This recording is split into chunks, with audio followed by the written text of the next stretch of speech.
Praise the lord. మన ప్రభును మన రక్షకుడైన యేసుక్రీస్తు వారి శక్తి కలిగిన నామంలో మీ అందరికీ మా హృదయపూర్వక వందనములు.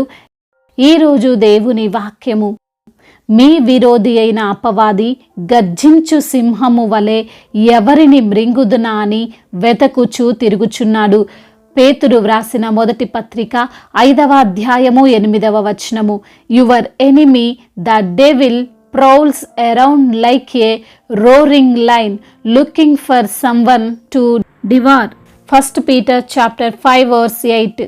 ఈ రోజుకు గాను మహిమగల మన దేవుడు మనకు అనుగ్రహించిన వాక్య భాగమును బట్టి ధ్యానించుకుందాము. ప్రభునందు ప్రియమైన సహోదరి సహోదరులారా, మనలో భయాలు, కలవరాలు, చెడు ఆలోచనలు, బలహీనతలు, నిరాశలు ఇలా ఏవైతే మనకు మన ఆత్మీయ జీవితానికి వ్యతిరేకముగా ఉన్నాయో అవి అన్నీ కూడా మన విరోధి అయిన అపవాది మనకు కలగజేసినవే. ఎవరైతే దేవుని బిడ్డలుగా ఉన్నారో, ఉండడానికి ప్రయత్నిస్తుంటారో వారి కొరకు సాతాను ఈ రోజున తిరుగుతున్నాడు. వారిని ఎలా అయినా పట్టుకోవాలి, ఆత్మీయంగా కృంగదీయాలి, శారీరక బలహీనతలు కలగజేసి వారిని బాధ పెట్టాలి, చివరకు నిత్య నరకానికి వానితో పాటు తీసుకొని వెళ్ళాలి అనే ఆలోచనతో అపవాది తిరుగుతున్నాడు. ఈ రోజున ఎంతోమంది వారికి తెలియకుండానే సాతాను వలలో పడిపోయారు. ఈ వచనంలో మనం చూస్తే అపవాది అంటే ఎవరు అంటే మన విరోధి అని వ్రాయబడి ఉన్నది. విరోధి అంటే ఎవరండి? మన మంచిని కోరుకునేవాడా? మనల్ని సంతోష పెట్టాలి అనుకునేవాడా? మనము ఎదగాలి, మనము కుటుంబంతో సంతోషంగా ఉండాలి అని కోరుకునేవాడా? విరోధి ఎప్పుడైనా అలా ఆలోచిస్తాడా? మన శత్రువు కలలో కూడా మనకు మంచి జరిగితే తట్టుకోలేడు. మనము దుఃఖించాలని, మనము బాధపడాలని, మనము వ్యాధి బాధలతో నలిగిపోవాలని, మనము సమస్యల్లో పడిపోయి ఈ జీవన వ్యాపారంలో చిక్కుబడిపోయి దేవుణ్ణి మర్చిపోవాలని నిరంతరము తప్పిస్తూనే ఉంటాడు. ఈ లోకపరమైన మన శత్రువైన సాతానైనా మనము బాధపడడమే వారి ధ్యేయం. అయితే అపవాది టార్గెట్ చేసేది నిజ దేవుడంటే తెలియని వారిని కాదు, అవిశ్వాసులను కాదు, లేదా క్రైస్తవులము అని చెప్పుకుంటూ అల్ప విశ్వాసులముగా ఉన్నవారిని కాదు. అపవాది యొక్క మెయిన్ టార్గెట్ విశ్వాసులమైన మనపైనే. మిగతా వారందరూ ఆల్రెడీ అపవాది ఉచ్చులో ఉన్నవారే, వాడి ట్రాప్లో పడ్డవారే.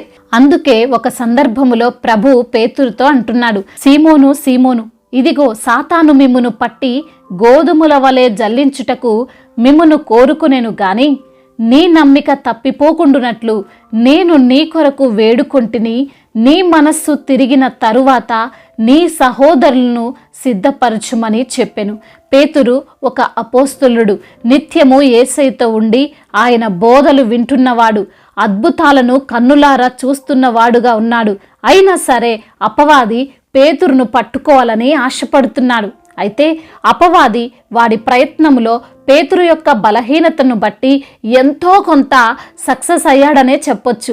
ఎలా అంటే దాని జరిగిన తరువాత సంఘటనలో యేసయ్య ఎవరో తెలియదని 3 సార్లు అబద్ధమాడాడు.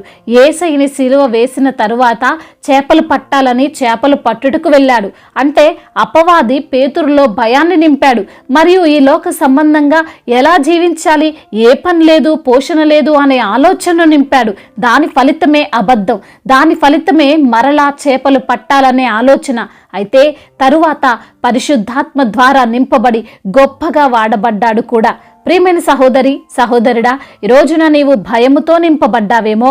నా ఆరోగ్యం ఏమవుతుందో, నాకు జాబ్ వస్తుందో రాదో, నాకు గర్భఫలము అందుతుందో అందదో, నా భవిష్యత్తు ఏమైపోతుందో, నా కుటుంబ పోషణ ఎలాగో, ఇలా అది ఏ భయమైనా కావచ్చు. నీవు భయపడుతున్నావంటే అపవాది నిన్ను పట్టుకోవడంలో విజయము సాధించాడు అని అర్థం. నీలో నెగిటివ్ ఆలోచనలు పెట్టి నిన్ను కలవరానికి గురి చేస్తూ భయపెడుతున్నాడు. నీవు నమ్మిన దేవుడు సజీవుడు, సర్వశక్తి గలవాడు, గొప్పవాడు అనే విషయాన్ని నువ్వు మర్చిపోయేలా చేస్తున్నాడు. నీ భయానికి, నీ బలహీనతలకు, నీ చింతలకు అన్నిటికీ అపవాదే కారణం. అందునిమిత్తమునే వాక్యము సుస్పష్టముగా సెలవిస్తుంది, దేవుడు కీడు విషయమై నిన్ను శోధించడు అని. బహుశా ఈ రోజున నీవు అపవాది చెరలో ఉన్నావేమో, లేదా చిక్కుబడతానేమో అనే ఆలోచనతో ఉన్నావేమో. అయితే వాడి చెరలో నుండి బయటపడాలంటే మనము నిబ్బరమైన బుద్ధి గలవారమై మెలకువగా ఉండాలి అని లేఖనములు సెలవిస్తున్నాయి. నిబ్బరమైన బుద్ధి అంటే వాక్యానుసారమైన జ్ఞానం కలిగి నిత్యము ప్రార్థనలో ఉంటే ఏ అపవాది ఆలోచన మనల్ని ఏమీ చేయలేదు, మన విరోధి మనల్ని తాకలేడు. కాబట్టి నీ భయము, నీ కలవరము, నీ అనారోగ్యము, నీ బలహీనతలు ఏవైనా సరే నీ విశ్వాసము ముందు పారిపోవలసిందే అని గ్రహించి దేవునిపైన నమ్మకం కలిగి ఉండు. దేవుడు ఈ మాటలను దీవించి మన హృదయములో ఫలింపచేయునుగాక. వాక్య భాగమును బట్టి ప్రార్థించుకుందాము. ప్రతి ఒక్కరు కూడా ప్రార్థనలో ఏకీభవించగలరు. ప్రార్థన.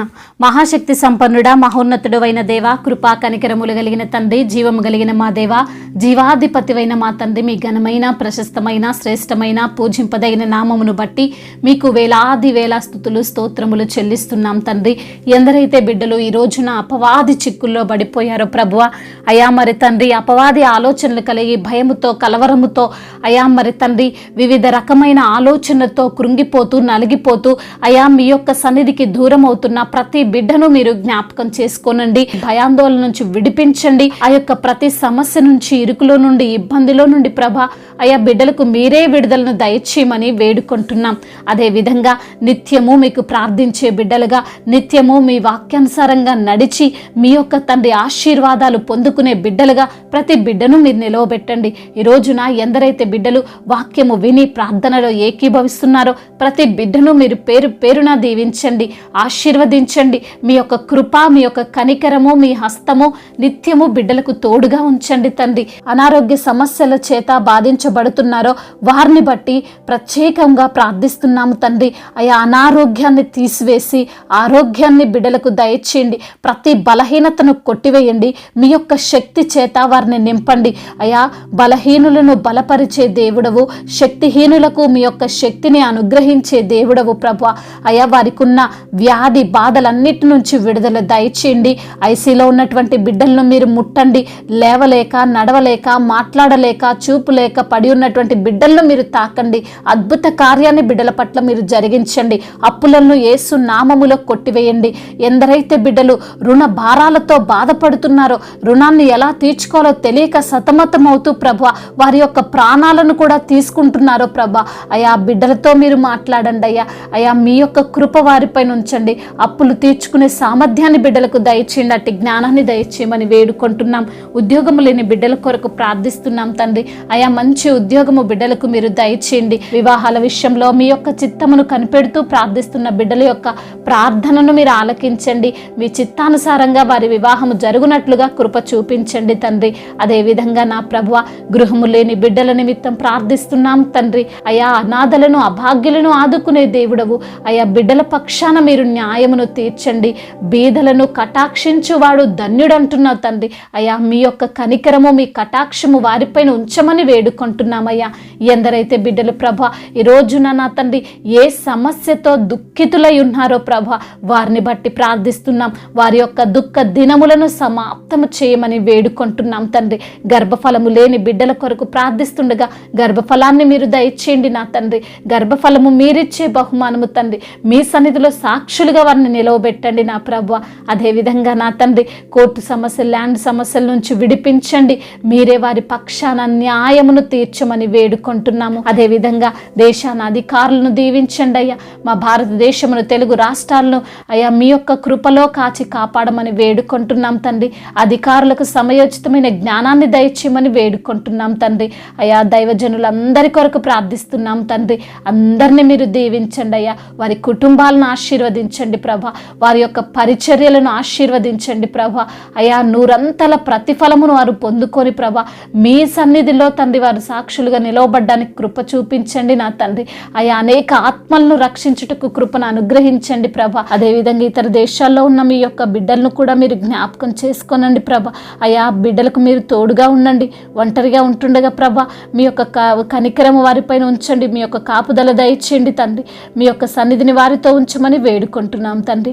ఇంకా ఎటువంటి సమస్యలతో, ఇరుకులతో, ఇబ్బందులతో ఉన్న ఆ బాధలన్నిటి నుంచి విడుదల దయచేసి మీ సన్నిధిలో సాక్షులుగా ప్రతి ఒక్కరిని నిలవబెట్టమని బ్రతిమిలాడుకుంటూ తండ్రి, ఇంతవరకు చేసిన ప్రార్థన అంతటినీ మీ పాద సన్నిధిన చేర్చుకోమని యేసు క్రీస్తు వారి శక్తి కలిగిన నామంలో ఈ ప్రార్థనను అడిగి వేడుకొని పొందుకొని ఉన్నాము మా ప్రియ పరలోకపు తండ్రి. ఆమేన్. ఈరోజు పెళ్లి రోజు మరియు పుట్టినరోజు జరుపుకున్న వారందరినీ దేవుడు దీవించి కృపాక్షేమములతో, శాంతి సమాధానముతో దేవుడు మిమ్మల్ని నింపునుగాక. మీ యొక్క ప్రార్థన అవసరతలను మాకు తెలియజేయగలరు. మీ కొరకు మేము తప్పక ప్రార్థిస్తాము. మొదటిసారిగా మన యొక్క ఆదరణ వాక్యం చూస్తున్నట్లయితే తప్పకుండా సబ్స్క్రైబ్ చేసుకోగలరు. ఈ వాక్యం మీకు ఆశీర్వాదకరంగా ఉన్నట్లయితే అనేకులకు కూడా ఈ వాక్యాన్ని పంపి మీరు కూడా దేవుని యొక్క రాజ్య సువార్తలో పాలిభాగస్తులు కావాలని దేవుని పేరిట మనవి చేసుకుంటున్నాను. May God bless you all. దేవుడు మిమ్మల్ని దీవించి బలపరిచి స్థిరపరచునుగాక.